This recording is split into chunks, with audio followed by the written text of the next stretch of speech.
माझं नाव गुरुदत्त केसरपुडी। मी कासरवाडोलीमध्ये राहतो। केळकर साहेबांचा मी पहिल्यापासून एक प्रशंसक आहे। त्यांनी केलेल्या अत्यंत सामाजिक कामाची, समाजाची जाणीव असलेला समाजसेवक शब्द ज्याला शोभून दिसेल असं एकच व्यक्तिमत्व आहे ठाणे शहरामध्ये, ठाणे जिल्ह्यात हे संजय केळकरांचं। त्यांनी केलेली कामं खूप आहेत की ज्याच्यामध्ये आता रिसेंटली सांगायचं तर त्यांनी आता महानगरपालिकेचं जे बाळकुममधलं हॉस्पिटल होतली त्या हॉस्पिटलची त्यांनी दुरावस्था बघून अक्षरशः त्यांना ओढावले गेले ते एकदम प्रशासनाच्या निष्क्रियतेवरती। वेळोवेळी ते जनतेचा प्रश्न घेऊन उभे राहतात।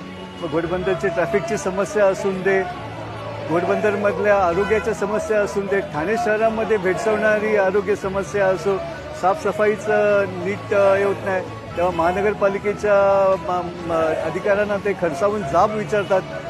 जनतेचा प्रतिनिधी कसा असावा, जनसेवक कसा असावा याचं जर उत्कृष्ट उदाहरण पाहिजे असेल तर ते आमचे संजय केळकर भाऊ आहेत।